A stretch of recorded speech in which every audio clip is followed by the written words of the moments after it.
South Wales. Hello, James. Hello, Nick. How are you doing? Great, mate.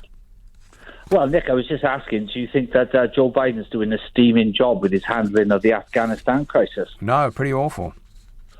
Because when I looked at his ABC interview with George Papadopoulos, he didn't recall that the military told him that his plan was useless. He didn't recall he had troops in Syria.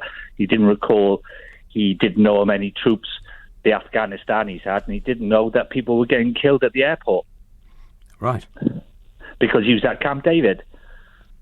Yeah, he was at Camp David, right. Yeah, and he didn't... Well, they don't have TVs at Camp David? No, not saying. Of course they have TVs. They got the clocks wrong, though, Nick.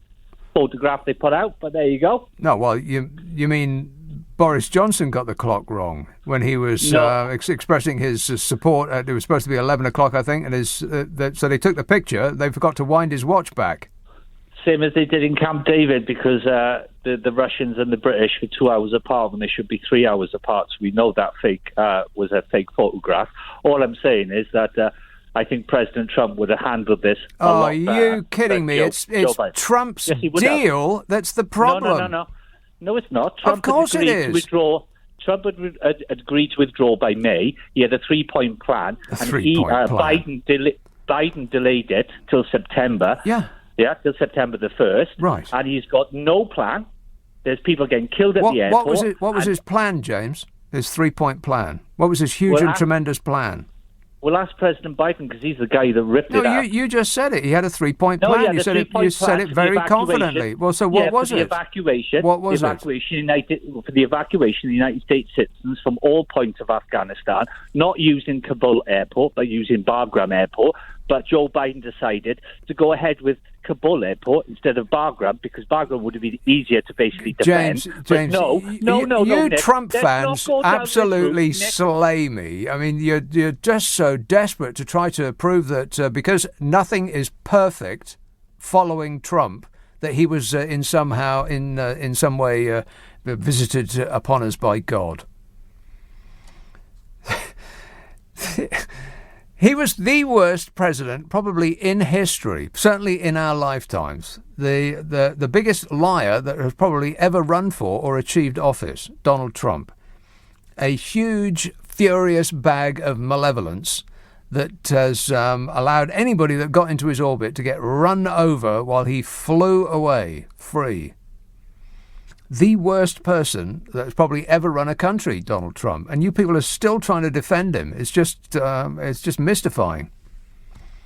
Days before the anniversary of September the 11th, 2001, 2 years ago, President Donald J. Trump had a novel idea. And that's that he would invite the leaders of the Taliban, the group that harbored Osama bin Laden in Afghanistan, as the founder of Al-Qaeda plotted his strikes on America, to join peace negotiations at the Camp David presidential retreat in Maryland. The notion of any presidential meeting with the Taliban, let alone one close to September the 11th, stunned many of Mr. Trump's top advisors. But Fat Donnie was eager to continue with the meeting with the militant group, which the United States had been fighting for almost 20 years. And he pursued his goal of removing American troops from Afghanistan by the end of his term. And that's the thing. He wanted to do it so it would reflect well upon him so he could get voted in president again. The talks culminated in a February 2020 deal, under which was conducted in secret, by the way, of course, as is usual. As is usual with Donald Trump. The deal under which the United States agreed to withdraw in return for Taliban promises not to harbour terrorists and to engage in their first direct negotiations with the Afghan government. Trump's Secretary of State, Mike Pompeo, attended the signing ceremony in Doha and posed for a photo alongside the Taliban leader, the man who is widely expected to become the head of the new Taliban government.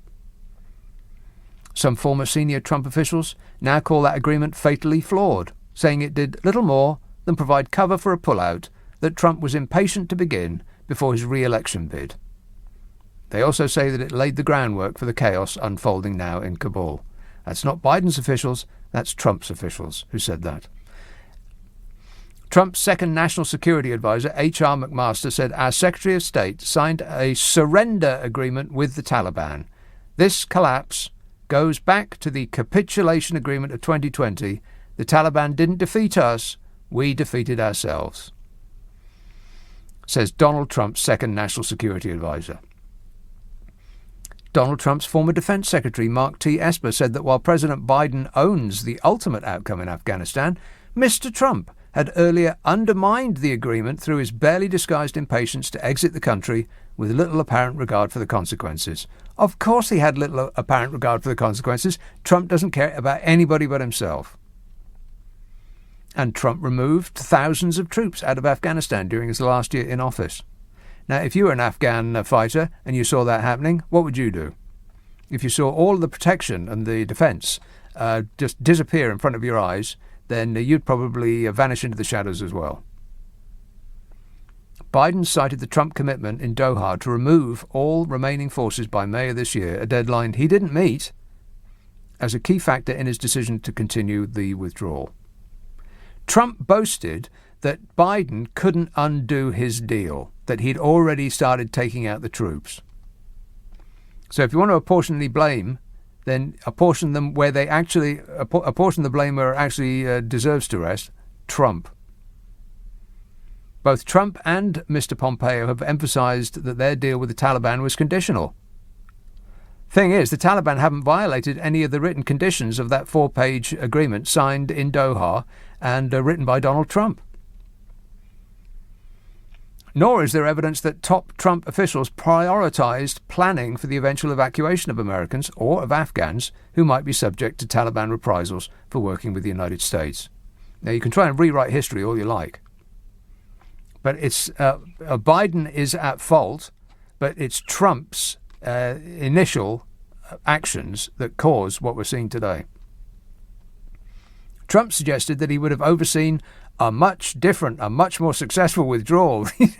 I mean, you can hear him say it, can't you? Everything would have been huge. Even though in the closing months of his presidency, he repeatedly pressured his generals and national security aides to accelerate the process. And he did it so that Biden couldn't undo it. He actually said that out loud at one of his demented yeehaw rallies in front of his crowd of dinglings. He said Biden won't be able to undo it.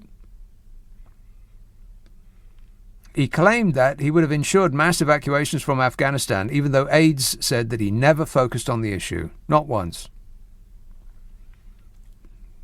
Nor did Trump officials place any public emphasis on the need to evacuate American and Afghan allies. Didn't care. Asked about Trump's statements and whether he was aware of discussions about such evacuations, Trump's former national security advisor, John Bolton, suggested that there had been none. No discussions about evacuations. Zero. Not one single one. But that's exactly what we expected Donald Trump. Doesn't care. But, you know, keep flailing away. If you keep trying to rewrite history, then Donald Trump will be the second coming. Good luck with that. That information that I just gave you, by the way, from the New York Times. Failing New York Times. Fake news. Anytime Fat Donnie said that it was fake news means that it was completely correct in every respect.